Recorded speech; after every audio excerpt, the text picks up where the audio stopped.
So. Okay, well, welcome everybody. So happy to have you with us for our last food demo of the year. Everybody else should be muted for the time being. And go ahead and stop the music. Isha. Yeah, there you go. All right, well, good morning and welcome. We've been enjoying our food demo series this year. And the only reason this can happen is because we have our wonderful members who are willing to step forward and share their experience, their kitchen, their recipes. So I really appreciate all of our different members who have participated this year. And actually this last one, our crowning jewel for the year, was an idea that came up in a previous session, previous food demo of wouldn't it be fun to talk about Instapot and the different experiences that our members have had with an Instapot and some of their favorite recipes. So today we're going to have Carol Eimers, Donna Mulcahy, Sue Dreier, and Gail Lew presenting the Instapot Delights. Before we get started, I do want to just do a quick shout out for a fabulous session that we will enjoy on Monday, early San Diego Chinese American history. And this will be again in my favorite time slot, 12 to 1 p.m. Grab your sandwich or your lunch and sit down and enjoy this wonderful presentation by Michael Yi, who is a historian educator at the San Diego Chinese Historical Museum. And he's going to be teaching us about San Diego's early Chinese American history. So really looking forward to that. Be sure to RSVP and we'll get the link out to you. So today, let's get started with our food demo. And I think we're kicking off with Gail Lew. Go ahead, Gail. All right, hi everyone. I'm Gail Lew and I am a retired pharmacist at UCSD. So that's just a little bit about me, but more importantly, we're going to talk about the Instapot, and I'm going to go through the different parts of the Instapot and an introduction on how to use it, and the other presenters will share their wonderful recipes as well. So let's begin. Next slide. All right. What is an Instapot? So let me bring it out here. Can you all see that? Yes. Can you all see that? All right. This is an electrical appliance, and it's known as a multi-cooker instead of a pressure cooker. It has so many functions than the traditional pressure cooker. So yes, it is a pressure cooker. It's a rice cooker as well. If you can see the panel on the buttons, it'll tell you the functionality. It's also a steamer and it's a yogurt maker. The person that invented the Instapot, his name is Robert Wang, and he has a PhD in computer science. And he lost his job. He's from Canada. He lost his job. And when he lost his job, he decided to start building the Instapot. And it took him about a couple of years to get one in that was functioning. So in 2010, he was able to sell the first models of the Instapot on Amazon. And sales were very slow in the beginning in 2010. 1 to 2 would be sold per day. But now I wanted to give you a quick statistics. If all of you who know how to shop on Amazon, you know that they've got Prime Day. So they put the Instapot on Prime Day in 2016. Over 215,000 models were sold on that Prime Day. In 2018, over 300,000 models were sold on Prime Day. and it's estimated that there are 53 million users of the Instapot. And from an investment point of view, it is a private company. They are not on the NASDAQ or the stock exchange. Let's see, next slide. So I've listed a link for all the different models that the Instapot has. We are sharing a chart that Carol Eimers found, and there are a lot of models that are out there. And the chart is pretty extensive. It will tell you all the functionality of all the different models that they have. I myself have a 6-quart duo 6-to-1 Instapot. The sizes range from 3, 6, and 8 quarts. The most popular is the 6-quart duo model. And if you look at that chart carefully, some models are very, very basic, which is great. And those that are technologically savvy, you can find an Instapot that has Wi-Fi capability, sous vide capability, and has the air fryer capability. And Instapot does have a unit called the air fryer lid that you can convert your Instapot, your 6-quart only, to an air fryer. Next slide. So how to start? Go through that chart and choose the one that suits your needs. If you are single, a 3-quart may be perfect for you. If you have 2 or 3 people in your family, or you love eating a lot of leftovers, the 6-quart would be great. And if you do have a large family, an 8-quart would be wonderful. A lot of people have more than one Instapot. Some people take the 3-quart in their camper and travel with it. So review the one that suits your needs. One important thing, once you do get it, is to read the manual. And it has a lot of information, and please read it carefully. It is in many languages. And just take it step by step. That's what I did when I first got it. In the manual, you'll see that it goes over the lid and all the different button functions that your Instapot has. So let's begin. So can we go back to me, and I'll show you the lid.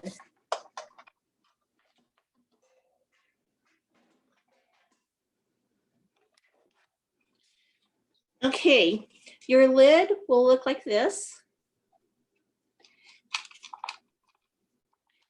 This is your, let me get my glasses on. This is the steam release valve. And if you can see that, it has a venting mode and a release mode. It also can come out. You can take it out so you can clean it. Let's go to the underbelly of the lid. This is a silicone ring, and you can get replacements for this on Amazon. In the lid, you've got the floater valve, which is down here, and on the other side, it's this. So you can see it can go up and down like that. This is very important while you're cooking, to note if this is down or if this is up.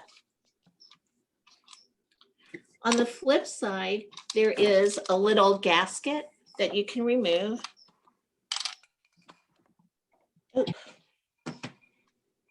Sorry, that you can remove, and then you'll have these 2 parts. To put it back, You just slip it in and then put this gasket and just push it in. This is the anti-block valve. It's connected to the steamer release valve. To clean it, you just push up against it.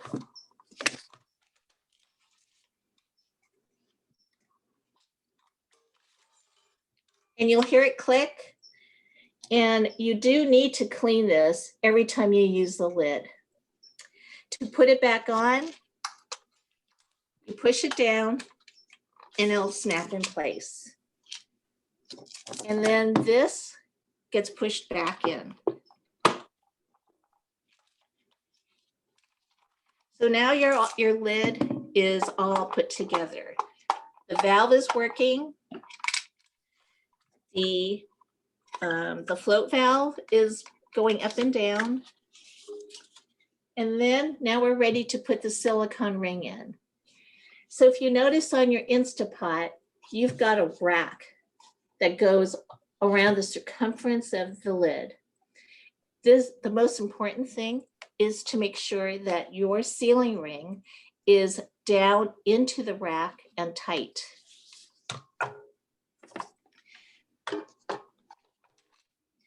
You'll see these ridges, I don't know if you can see that. These ridges will fit into the rack. And as you place the sealing ring in, just take your thumb and push down on it and go along the circumference of the rack. Once you get the lid, the ring placed down,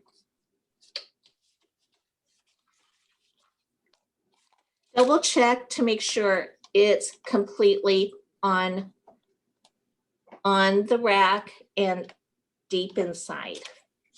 If you don't push the silicone ring in, the steam, the water will escape. So just double check before you put the lid on that it is down in there and secure. Also make sure that there are no tears on your silicone ring. I keep two because I have one for savory foods and one for desserts. So yes, the Instapot can make desserts like cheesecake. All right, now that we've gone through the lid, I'll bring my Instapot up. Let's see, can you all see that? There. Now the 6 quart has the Duo. It's got several buttons here. We're not going to go through all of them. Your manual can explain all of them in detail, but we will go through a few. I wanted to show you the back of the Instapot.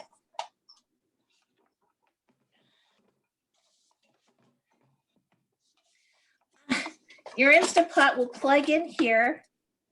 The cord that they give you is very short, and I went ahead and bought a longer cord for it. This is called the condensation collector. It slides into your Instapot because there's a hole down here where if the Instapot does have some condensation or some spillage, it'll overflow onto this rim. The Instapot's got this rim, and the moisture and the liquid could collect in this condensation collector.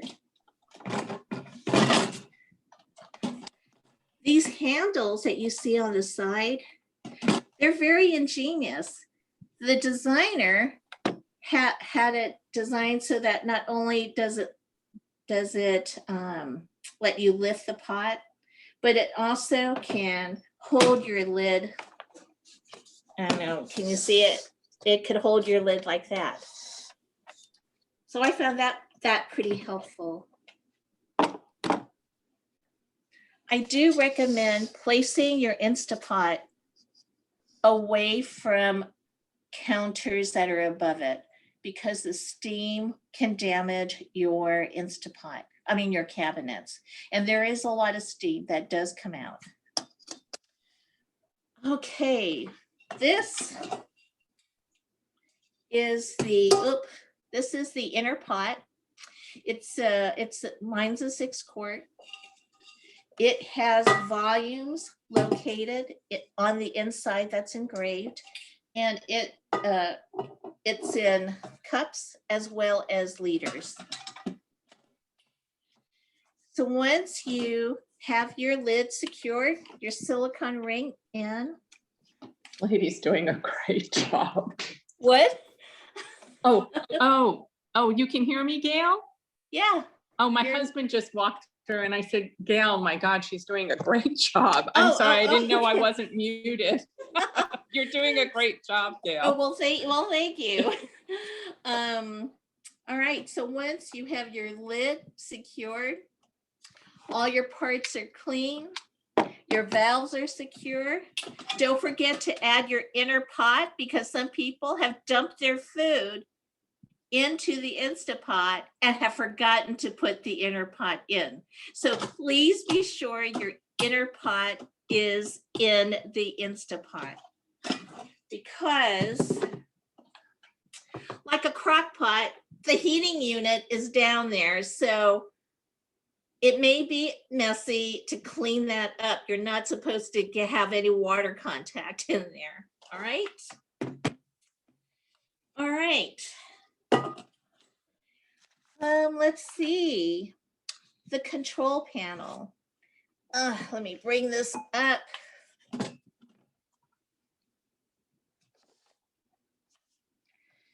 Okay. Primarily, I only use 3 to 4 buttons on the Instapot. Let's see, the first button I use is the keep warm and cancel. It could be called something different depending on what your model is, but essentially this is the on and off button. When it's pushed in, it will also keep your food warm. So like if you're making soups or chili or stews, whatever is in there, it will keep it nice and hot, and it won't burn it. So that is a very important button to know. So this is the keep warm and cancel button. The next button is the saute. Now mine is down here on the lower right, your lower right, my lower, on the lower right. So this allows you to saute food with a time limit of 30 minutes. It's got 3 different settings: less, normal, and more. And by pushing the adjust button, where's my adjust button is over here, that tells you how to regulate the temperature. It automatically defaults to normal, and the default time is 30 minutes. If you want to saute longer, you just push it again and you'll see 30 minutes. The LED screen will tell you your 30 minutes, if your pot is on, if your pot is off. So the countdown time of how long your food is cooking for. So that's the LED screen. And then the manual. This really is the one that everybody uses to cook with. So saute manual, it is to set your cooking time of what you are preparing. And once the pressure is reached, it will begin to count down the time that it takes to make your meal. And then I'm going to talk about the yogurt button. Not all models have the yogurt button. So there is a way to make yogurt without the yogurt button, but I'm not going to go over that today. So pretty much those are the basic buttons on the Instapot. And you'll be familiar with that as people go through their recipes. Okay, so let me plug it in. And then I can show you it lit up. Okay. Now it beeps when you turn it on, which is great. And now you can see it is off. It reads backwards to me, so I don't know if you can see it. So it reads off. The one button I didn't talk about today is the steam button, but we're going to use that to test it, to get that fear of that Instapot out of your system. And they recommend that in order for you to be familiar with the Instapot, that everyone does a steam water test. So we're going to start the steam water test. They tell you, the manual tells you to fill your inner pot with 3 cups of water, but 3 cups of water does take a while to build up pressure and steam. So I'm going to try it with 1 cup of water. One of the things about the Instapot that it does need at least 1 cup of water to work. And of course, do you hear that? Do you hear the lawn gardeners on the other side are working? Okay, I have my 1 cup of water, but make sure you put 3.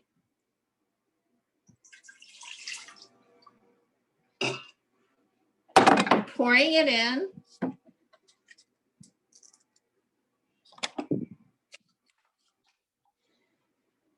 To lock the lid, I usually have the valve on the top part of the pot. Did you hear that sound? Did you hear that sound? So it tells you that you got the lid on. I'm going to turn it clockwise. I'm going to move the valve from venting to sealing. I'm going to press the steam. My steam button is right here. Now it defaults to 1 minute. How do I change that from 1 minute to 2 minutes is what the manual says you to do. Whoop. I'm going to push the steam button. I'm going to go up by using this plus sign to 2. And that's it. Now it's going to heat up the water. You heard the beeps. And now it's going to go from 2 to on. So now it's generating pressure. And as it builds up pressure, you're going to see and hear steam. You're going to hear it start working. You may even see a little bit of steam come out of the venting hole, but don't worry about it.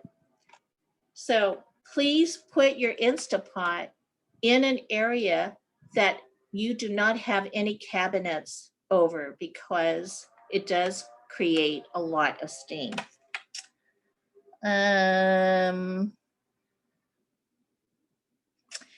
So actually I'm going to cancel it.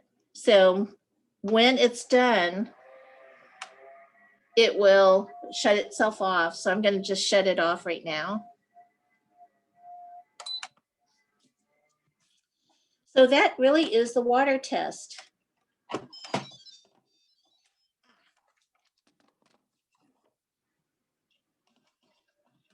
Pour my water back out.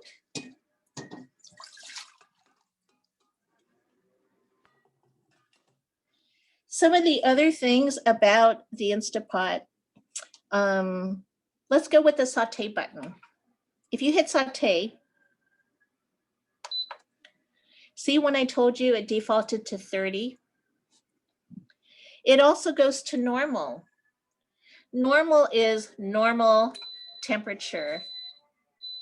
What happens if you don't want it to be at a normal temperature and you want it to be at a lower temperature or a higher temperature?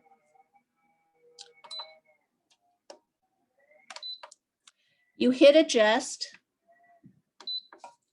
and then see how it popped to the positive sign? So that means it's going to go at a higher temperature. If you hit adjust, it'll go again, it'll go to low. We're going to have it go back to normal. And this is preset for 30 minutes.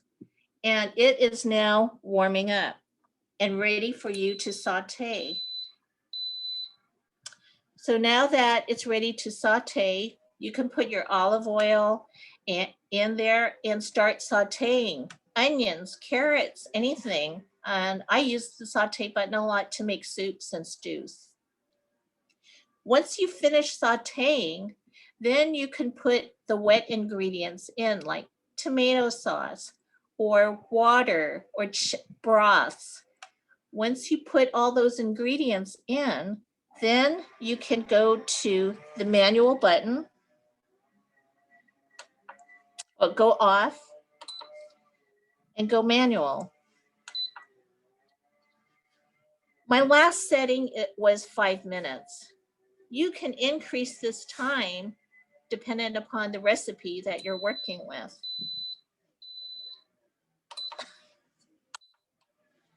You can adjust the time by hitting the plus button, or lower the amount of time. It can go up to 240 minutes. All right, that's that. If you look at the different other buttons, they give you a specific time, but it's usually the time that they recommend for soups, meats, chili. So we'll hit the soup button.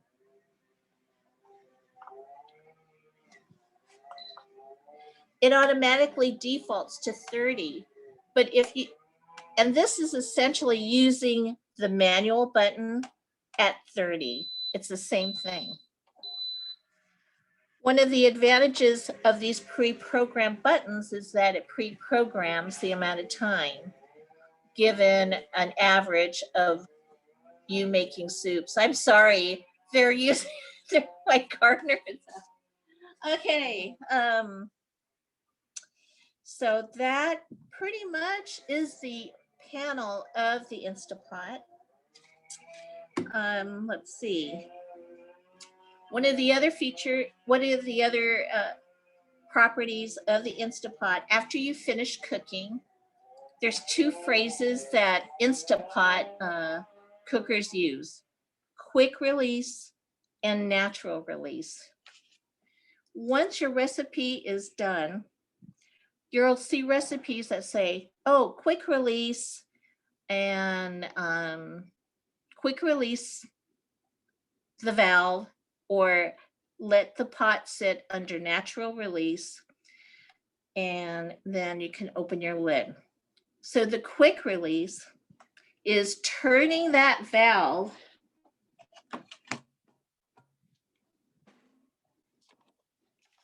so pretend this lid is on the pot. Quick release would go from sealing to venting right when the time is up. But I want you to be cautious because I don't want you to burn yourself. So I take a wooden spoon and I use that as my appendage to move the valve from sealing to venting. And you're going to see steam shoot up here. While the pot is on, this button pops up, and that indicates that pressure has built appropriately inside the Instapot. it is going to remain up until you do the quick release from sealing to venting. I really highly recommend that you use something long to move this valve. And I actually put a towel over it to catch all the steam that's shooting out of it. So do expect steam to shoot out once you hit quick release. The other mode that recipes have is called the natural release. So the natural release means that you are going to leave it alone for a designated amount of time before you go from sealing to venting. Some recipes want you to have it left alone for 10, 15, 20 minutes. What that means is while the valve is up with all the pressure, when you wait for it to calm down, when you wait for the pressure to subside, eventually this button can go down by itself. But I have found that sometimes it does and sometimes it doesn't. So that is the water test, the quick release mode, the natural release mode. All right, Vanya, next slide.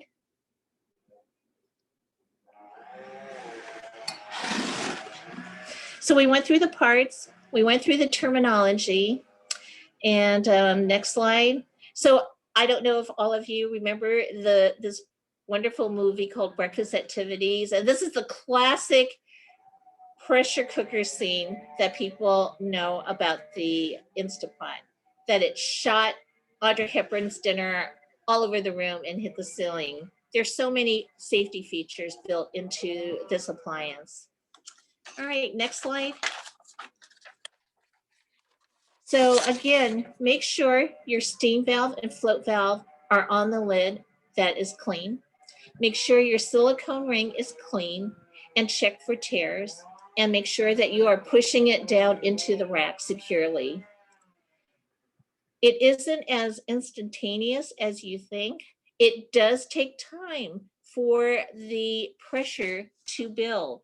So when you're making soup, it's going to take a little bit of time because you have all those ingredients and you've got 6 to 8 cups of stock inside your Instapot.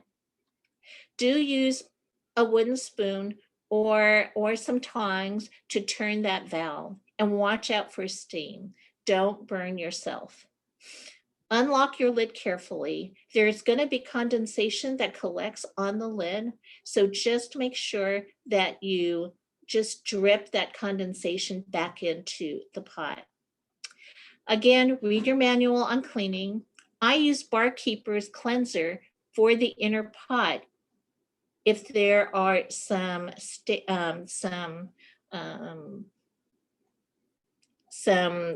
not stains, but some kind of spots that you couldn't get cleaned, just like your stainless steel cooking pans. I store my silicone ring in a plastic bag with some baking soda just to absorb any of the smells that can accumulate. And I do want you to have fun with it. So next slide. Here are some of the cooking charts. Carol did find one. There is so much there on social media. There's YouTube, pressure cook recipes. On the internet, pressure cook recipes was one of the best internet sites for recipes. And it again walks you through the Instapot step by step as we have done. Tons of things on Instagram. There are Instapot Facebook groups, and those that really love the Instapot were called potheads. So do look in social media for other sources about your Instapot. Amazon has a lot of accessories for the Instapot, and keep your manual and the recipe book handy. And now, Vanya, we'll just throw up the Instapot cold start yogurt. And then I'll bring my pot up again. So on the cold start yogurt, you must use these ingredients, and it's only 2. You have to use ultra pasteurized milk in order for you to do this so-called cold start yogurt. One of the ultra pasteurized milk that I recommend, and all recipes that talk about cold start yogurt use Fairlife. These are the 3 available products. The red one is whole fat. The medium blue is 2% reduced fat. And the very light blue is non-fat. Whole fat regular milk gives you the creamiest, thickest texture of yogurt. All right, next slide.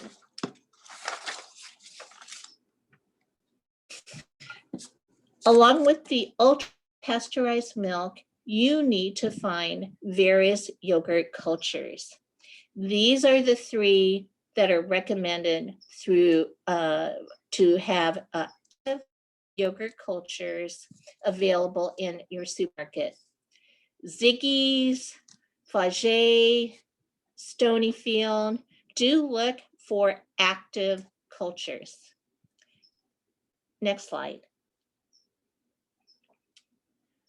When you do make your yogurt, you'll want to put it in various containers. So please look for jam jars, yogurt containers such as these on Amazon or at Target. Now, those bottles of milk are 52 fluid ounces. And that is, to me, if I'm single, that's a lot of yogurt. You can cut the yogurt recipe that I have provided for you in half. But the culture that you put in is about 2 tablespoons. And you mix your culture with about a cup of your milk, whisk it thoroughly, then pour the rest of your milk into the inner pot.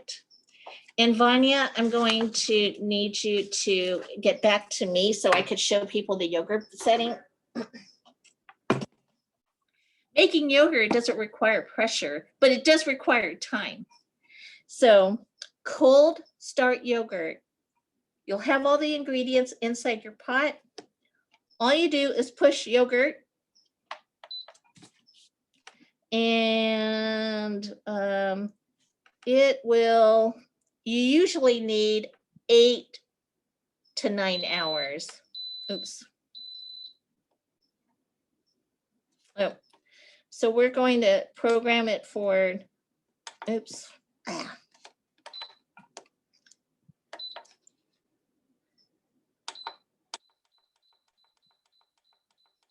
Some recipes call for 6.5 hours. Some recipes call for 8 or 9 hours, and that's how you program it. So now this is 8 hours. This is minutes.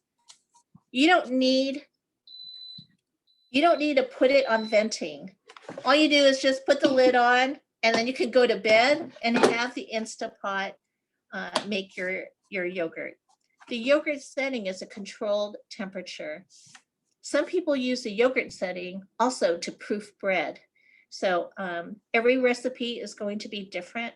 So you can make your bread dough, put it in yogurt setting, put your dough into the Instapot, put a lid on it, and then just check on it. You don't have to release the pressure because it doesn't require pressure. And you can see if your dough doubled in volume, and then you can remove your dough. So there's 2 functionalities with the yogurt button: to make yogurt and to proof your bread. I've provided the cold start yogurt to Vanya. She's going to put it on Google Drive. And then I'm ready for the next speaker. Thank you for being patient. All right, we are going to move on to Sue Dreier. Hi, everyone. Okay, a few things. Yeah, great job, Gail. Okay, so I have the 3-quart model. The other thing I want to mention is that there are generic versions of Instant Pots out there. And they'll have similar functionality and, but the buttons will probably be different. It turns out maybe because mine's 3-quart, maybe because mine's a little bit newer. The arrangement of my buttons and how they work is different.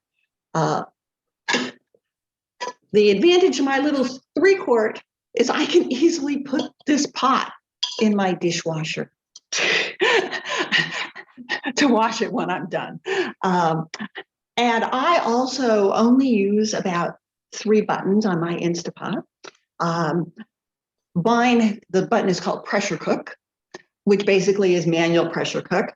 And most recipes you're going to find are going to give you time. And almost everything is done at normal. Normal is 12 pounds.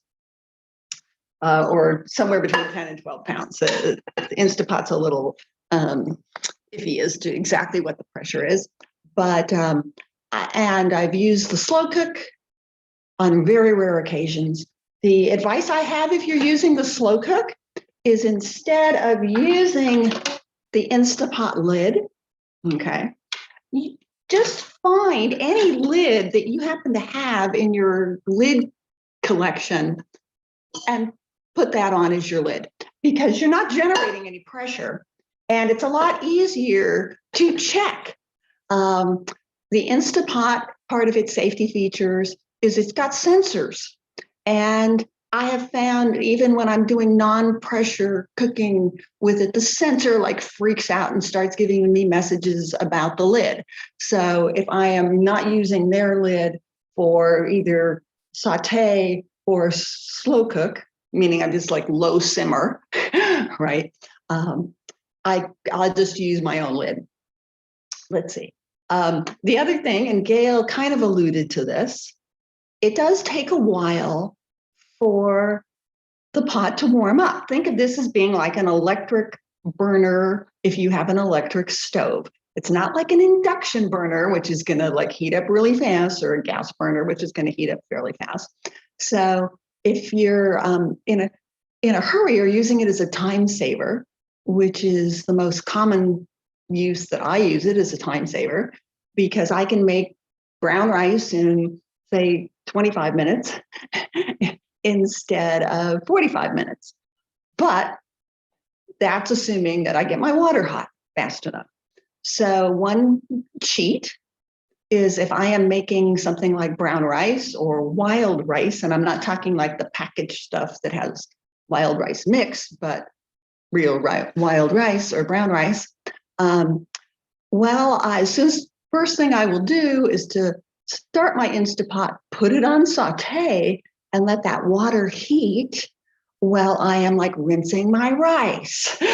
Or, I'll measure it out, I'll rinse it, goes in. I want to be sure to stir that around in the pot. And then I put my lid on, so my water is already on the warming trend.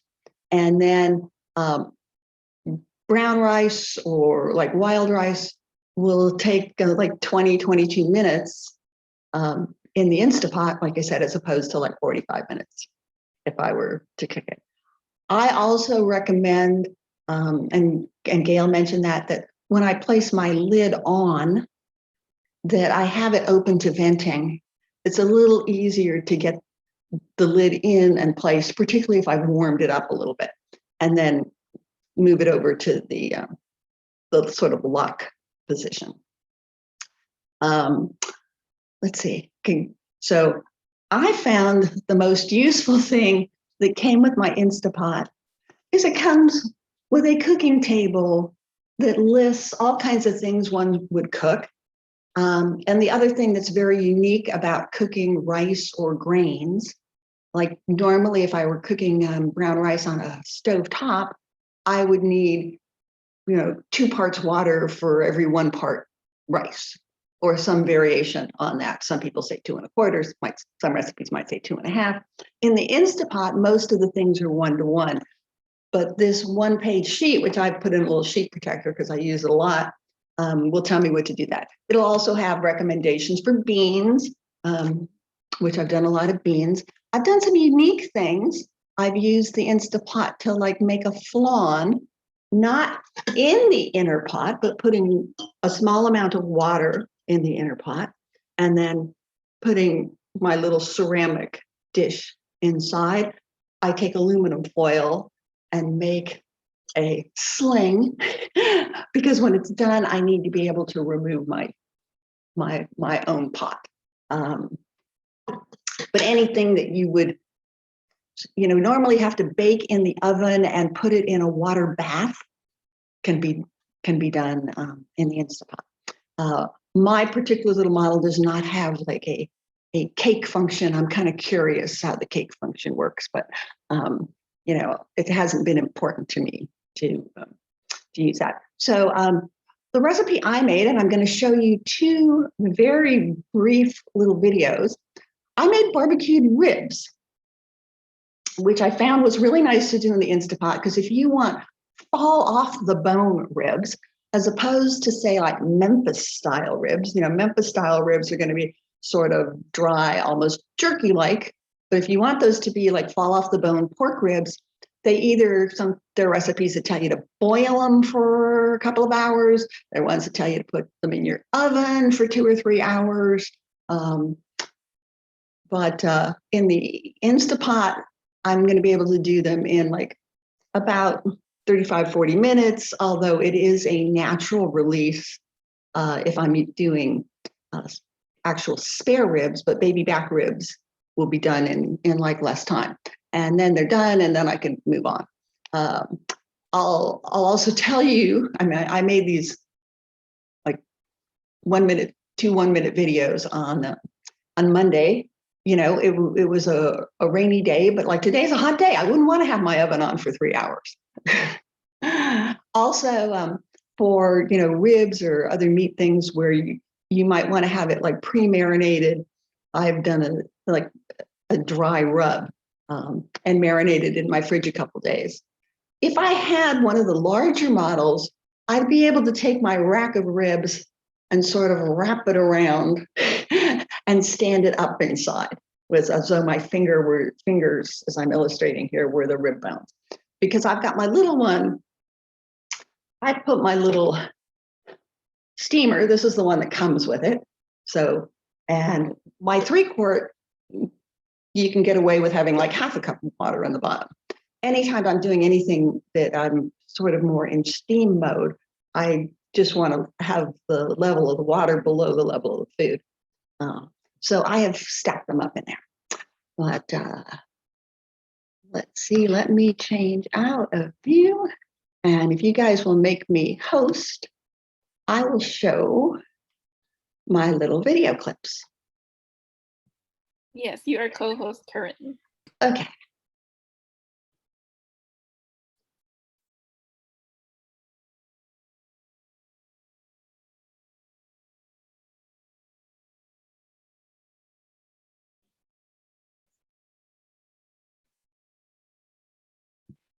Will you be sharing them from your phone or iPad?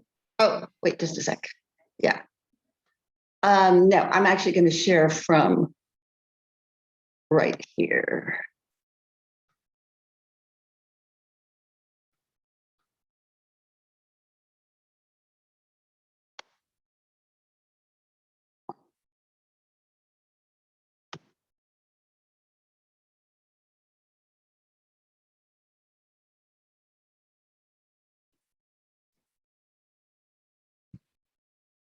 There is no audio currently. I think it's just too low. Can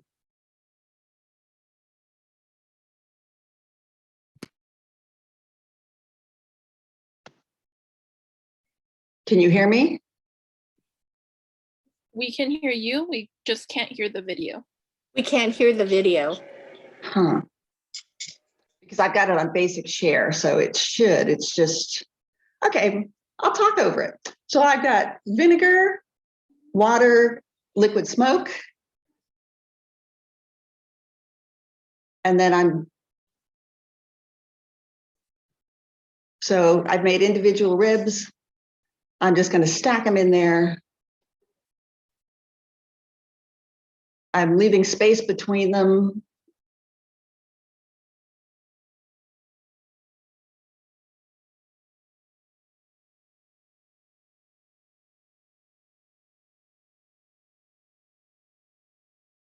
and then, the lid goes on, lock it.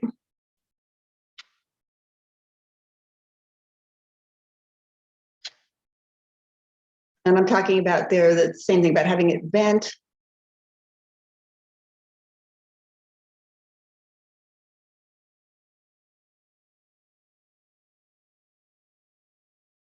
And then I'm using the pressure cooking setting it for, these are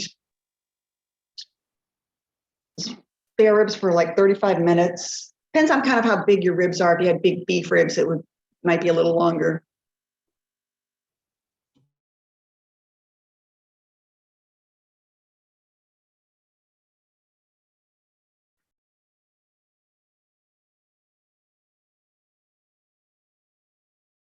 And then,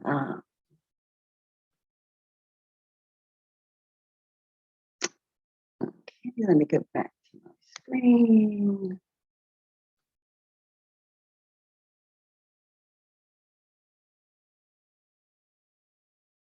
Okay, so if you can't hear me anyway, I'll just come back to Zoom, and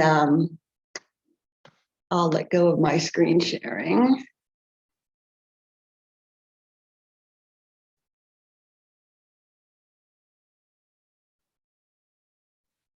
Okay, I stopped the sharing for you. Okay. Okay, got it. Yeah, so basically, I just then left them. I was doing a natural pressure release. So I kind of checked back, 10 to 15 minutes later, I see if the little button is still up. It's still up. I'm going about doing my things of the day, and that's it. It doesn't matter from my purposes. Most of the things I'm making in the Instapot, it's a little different if I'm making a dessert or something that needs to cook and be removed at a specific time. But I often find I can leave it and come back when it's convenient to me. So it doesn't matter if I came back 10 minutes later or 20 minutes later, or 30 minutes later. My pressure's off. I open my pot. I take out my ribs. I'm then gonna finish them any way I want. I could just put barbecue sauce on them. I could put them in the grill. I could put them in the oven or broiler to seal off that barbecue sauce. So I have found that my 3-quart, I kind of have a different opinion from Gail that a 3-quart, which means you can make up to 2 quarts worth of, capacity in it, which is 2 quarts is a half-gallon volume of food. So even making soups, curries, stews, rice, I feel like a 3-quart could feed a family of 4 in my opinion. But I don't attempt to to put really large things in it. Like I said, I use it more as a time saver. And move on to our next speaker.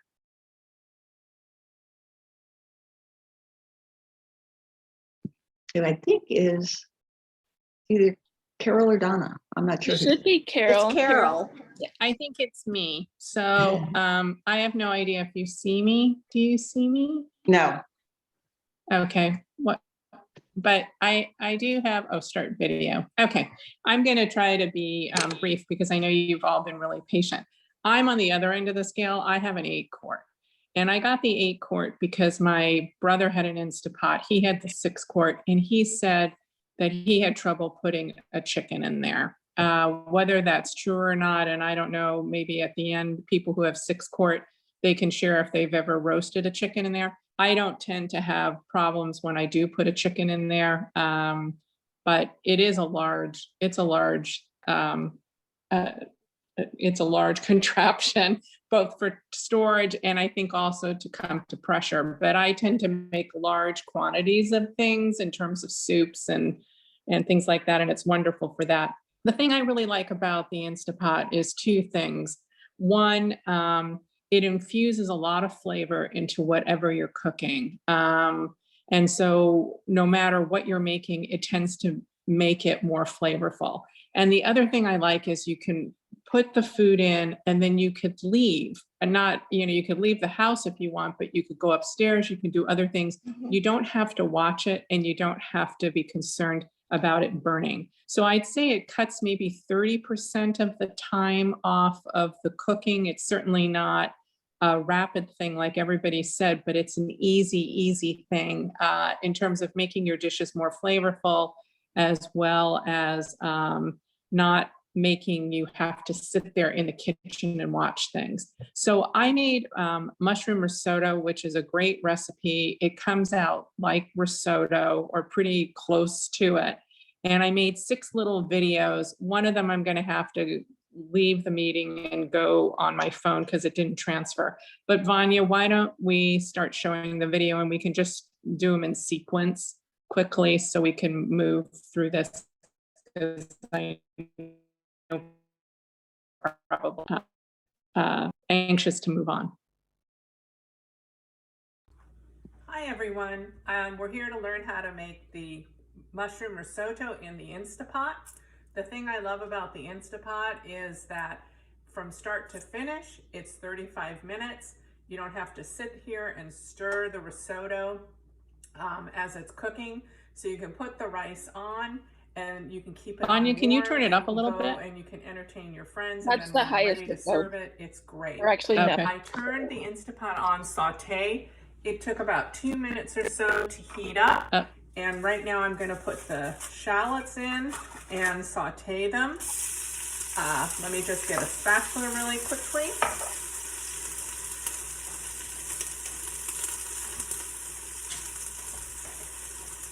And after they get a little bit tender, I'll be adding my garlic per the recipes, and then my spices, which is salt, pepper, and thyme.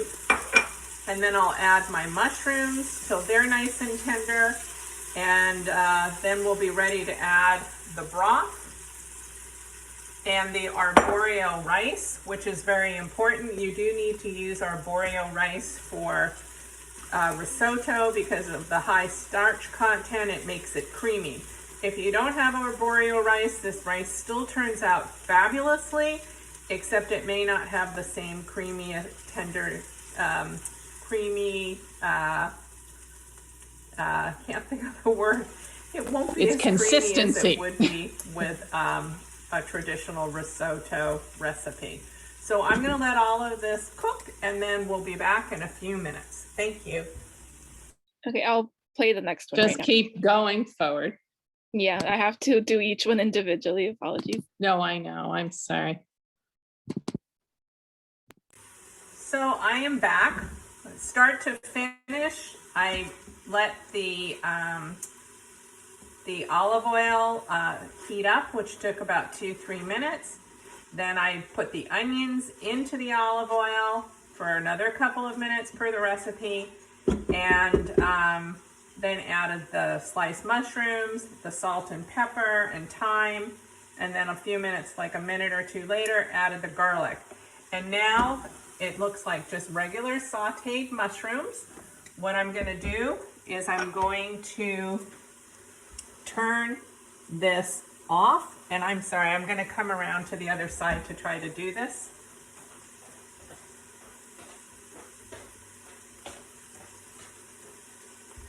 I'm going to turn it off over here. I'm going to take my arborio rice, put it in, put my broth in, and then I'm going to take the top of my Instapot and I'm going to seal it. Make sure that the vent on top is closed, and then on manual, I'm going to adjust it and put it on 6 minutes. It's going to come to pressure.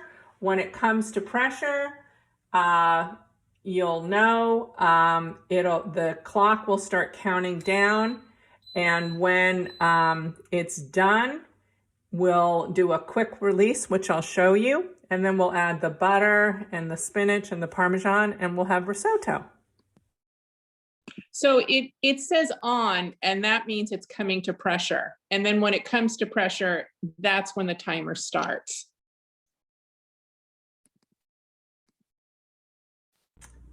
So it's about 5 or 6 minutes. It's still coming to pressure. The steam released and the little button came up on the pressure cooker or the Instapot.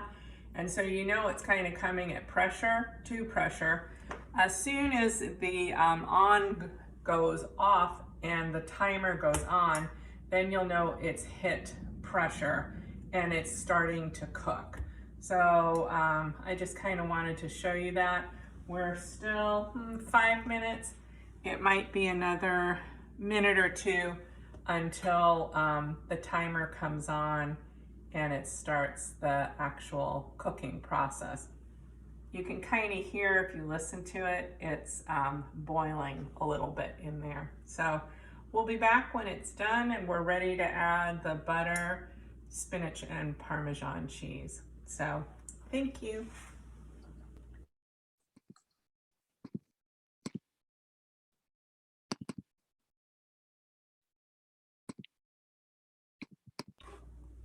Okay, we're down to the last minute. And when the timer goes off, you're going to hear a beep, beep, beep. I did want to mention there's a little vessel that comes on the side of the Instapot.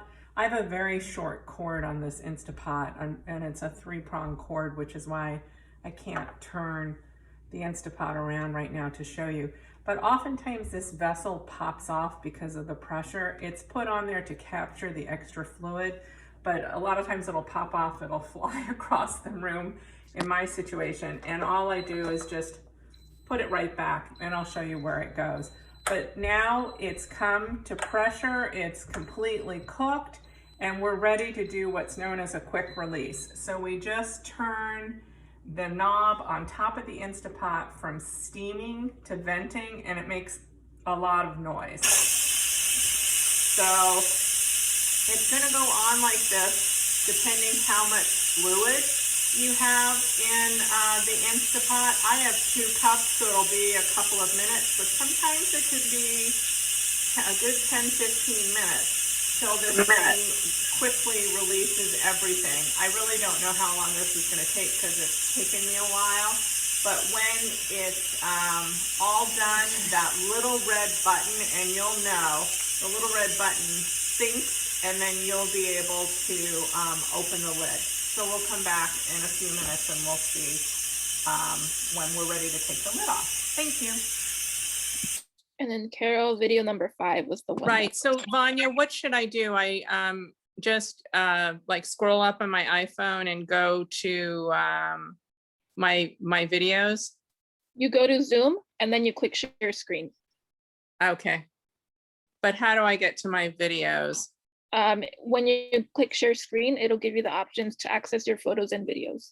Okay. All right. So, all right. You know what? I'm not sure I'm going to be able to do this. I have share content. I'm not sure what I'm looking for.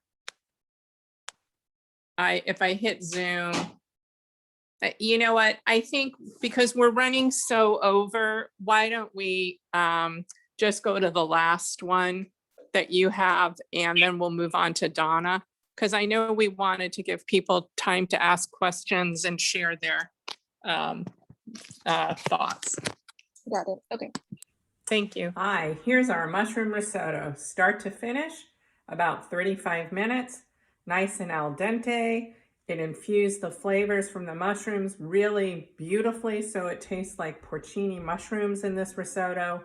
Easy peasy, don't have to sit there and watch it while you're entertaining your guests, and it's very, very simple.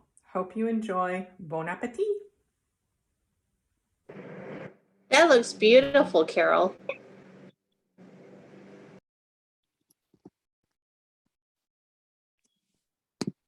Carol, you might be muted.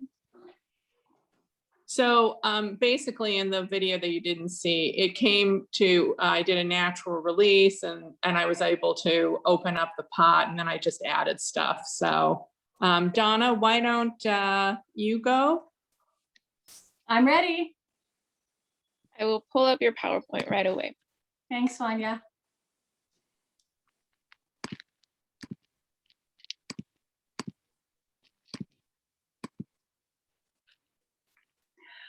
Okay, I want to talk about a recipe that is a whole dinner, and a couple of points I want to make beforehand, and that is for those of you who are new to using the Instapot like I was not that long ago, if you read through your instruction book, it can be really confusing, and because there's so much information. So one of the things that I wanted to point out is that, first of all, the Instapots that you've seen so far are not the same as mine. So when you look at the different models, just kind of try to get an understanding of what you have and what's different about them that you might have already seen. For example, my Instapot doesn't have one of those condensation catchers.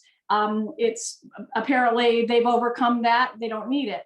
The pop-up knob that most of the Instapots have that you've seen so far, mine is completely encased and it pops up and down in a little, kind of its own little slot. So you don't really even notice when it pops up and down, but it's a safety device. You can't open the Instapot if the button is up. So it's all for your own safety. But at any rate, the other thing that I wanted to reiterate about the buttons and your instruction book is that all of those buttons that you see, the soup, the poultry, the meat and the stew, the bean chili, those are all presets just to give you an idea of what it would take to do something like a stew or for your meat or for your poultry. Those are just guidelines and they're not precise. So if you want to do poultry, you may have tougher poultry or you may have a chicken breast that's going to cook really easily. And the Instapot isn't going to know that. The presets are just more or less a guideline for you. And the thing that I use, because I love pressure cooking, I've done pressure cooking all my life since I learned to cook when I was a little girl. I love the pressure cooker and I just mostly use the manual because then I can control it for exactly what I want. I don't have to worry about what the presets are.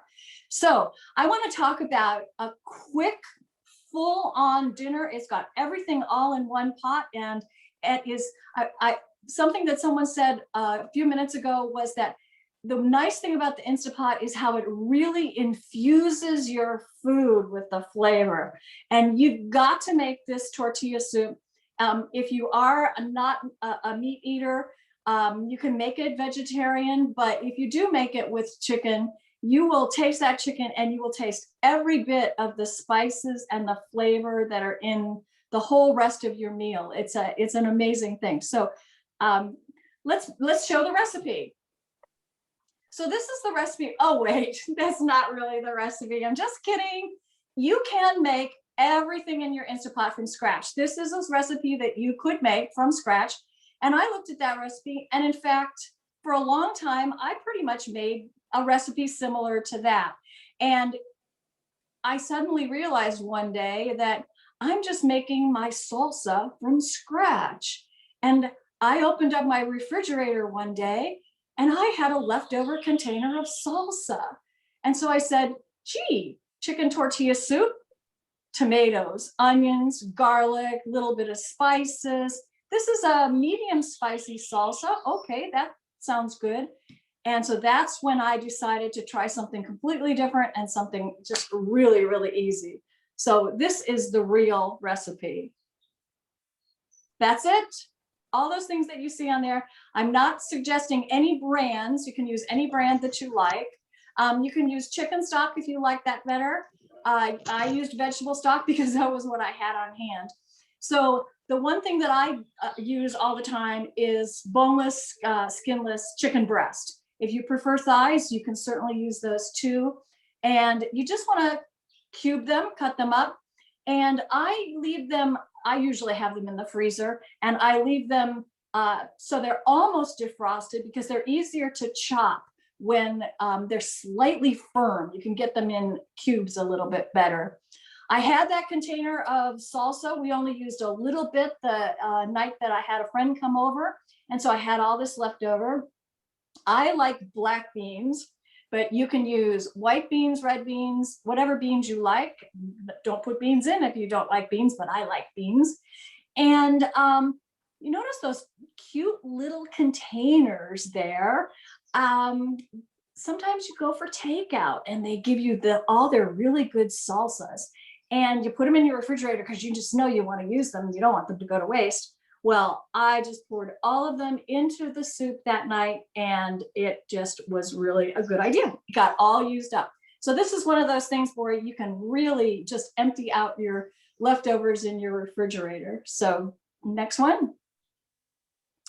I mentioned this already. Don't completely defrost the chicken. It makes it easier to chop up.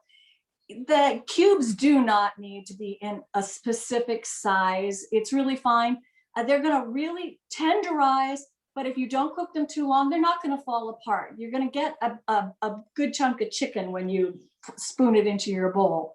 So the beans, of course, you want to take them out of the can and rinse them in the colander. You can use already, not already cooked beans if you've got dried beans in your cabinet. If you do that, you're going to want to pressure cook them for about 5 to 10 minutes before you cook everything else. That's just a step in advance to take because the beans are not going to be cooked enough if you only cook them as long as the chicken. If you cook the beans long enough, then your chicken is going to be shredded chicken. Now that might be what you want, but that's not what our recipe is for today. So all I did was pour everything into that inner pot. Next slide. And there it is. I stirred it all up. And then I took the vegetable stock and I added a cup or two just to make it more liquidy, so it's more like a soup. And if you like your soup, your tortilla soup a little bit more spicy, you can add things like cumin or chili powder, chipotle powder. Just depends on how spicy you like your tortilla soup. And then you want to close your Instapot lid. And then you want to make sure that that sealing button is in the sealing position. Did you hear me? Make sure it's in the sealing position. I'm going to mention that again. Okay. So I talked about my Instapots different than all of the ones that you've seen so far. I just used the manual button, and then I used the plus or minus to adjust the time. I did this chicken tortilla soup for 20 minutes. It really does not take any more than that. The chicken was just about ready to fall apart. 25 minutes and it would have been shredded chicken. And again, you put everything in the pot, you adjust the time. I check again because many times I have forgotten to make sure that it's on sealing, and I'll go and I'll be watching TV and it's still hissing and it's still hissing. And then I realized I forgot to make sure that it was on sealing. So you want to make sure it's on sealing, and then you just walk away. That's it. When it beeps, it's just going to beep. Then you want to carefully, like Gail said, a wooden spoon is the best thing to do. You want to push it from sealing to venting, and then you just let all that steam come out. In something like my tortilla soup in the 6-pot container, it just takes a minute or two. It doesn't take very long, but you do want to wait until it completely, until you see no more steam coming out. But you won't be able to open the lid if it's still under pressure. It's completely safety. And as soon as it's done, then you move the lid. And Gail also mentioned there is a lot of condensation on the lid. So when you take that lid off, you do you can hold it sideways and let the condensation drip back into the pan. And then I try to put it right in the sink or on a dish drainer, so it will, because it's hot also. So it's got all that condensation and it's hot. So just be careful with when you take the lid off. And then you give it a stir and you stir it up. That's the whole entire recipe. Except I really like a few things added at the end. So those are on the next slide. These are just serving suggestions, and some of them aren't even in the picture, but you can add anything that you want. Of course, if it's going to be tortilla soup, you have to have tortillas. So you want to have them in chips, so they're nice and crunchy. So you just put the chips on top. You might want avocado, a little cheese. I like to put a dab of sour cream on mine, just in case I made it a little too spicy, because then you eat that sour cream and it cools your tongue off a little bit. Limes are really, really good. Just a little sprinkle of lime over the top and stir it up. And fresh cilantro, if you like cilantro, some people don't. A little green onion might be nice. Anything that you can think of can go on top of your tortilla soup. So this is what it's going to look like. Buen provecho. We have two different versions here. Mine is on the left side of your screen. My husband's is on the right side of the screen. He doesn't like avocado. I do. We put our chips around the side. That was just decorative for you guys. Normally, I would just put them on top, stir them in, kind of chop them up. You can do strips of tortillas in your oven if you like. I just happen to have leftover chips from El Indio, so we use those, of course. And that was it. It was just really, really simple. I just want to encourage you to think about a whole bunch of things that you can throw in the pot to make that whole meal all in one, because it's a really nice thing for a night when you don't have a lot of time, or you were doing something else and you really didn't think about dinner. And now all of a sudden it's like, oh, darn, I got to think about dinner now. And that's my husband's and my favorite question. What's for dinner? So this is a great, great meal for one of those nights. It's very quick and easy. Do I have any questions? I don't see any hands raised. Well, we're going to actually thank all our presenters and open it up to questions. Oh, wait. Yeah. Oh, yeah. One more thing. Okay. I just have, I was asked to talk about artichokes as well. There's a couple more slides. This is just a couple of tips. I was asked to talk about artichokes because I love artichokes. And when the presenters and I were talking, I said, oh, I always use it for artichokes because it's so easy and it's so fast. And I looked at the Instapot recipes online, and apparently I like my artichoke much more tender than the average person. I like to get all that stuff off of the leaves. So this is what I do. I trim them with kitchen shears. It makes it prettier, yes, but it's also a little safer. If you've got a big artichoke, that artichoke has been growing a long time and those tips are very sharp. So you don't want to have to pick that off and stick your finger with it. So I cut all the tips off, and then I just take a sharp knife and cut off the top and the stem so that it stands nice and level inside the Instant Pot. And you can rub it with lemon juice if you really care about keeping it very bright green. I just care how it tastes. So I don't usually do the lemon juice, but next slide. Next, what you have to do is you pour about a cup to a cup and a half of water into the Instapot, then put your steamer stand in. If you don't want to use the steamer stand, or you don't have it, or you can't find it, I've cooked them right in the water many, many times. It really doesn't make a whole lot of difference. What I do like to do though is drizzle it with a little bit of olive oil just to keep the leaves shiny, and it gives them a little extra flavor when you eat them. Next. So cook time. Now this is where I differ from some of the recipes that you'll see on the internet. The cook time on your artichoke depends on the size. This artichoke that I had was big. A big artichoke is going to need more time. A lot of times you'll have smaller artichokes and you might have 2 or 3 in there, and that's fine. A smaller artichoke is going to cook a little faster. So you need to kind of try it out. And I tried a couple of different things. And for me, for a large artichoke, that's enough for my husband and I to really enjoy. I like to cook it for 20 minutes. And you want to make sure again that it's unsealed, not steaming, sealing. Oh boy, I've got a typo in there. It's got to be sealed, not venting. And again, you close the lid, put it on the 20 minutes, and then you're done. And here's when you're done, you have, that's it. So you want to serve it with a little beautiful. Or your favorite dip. And you want to have an extra bowl for when you eat those leaves, and put the leftover part in a bowl, and that's it. You're done. That's it. I'm finished. Beautiful.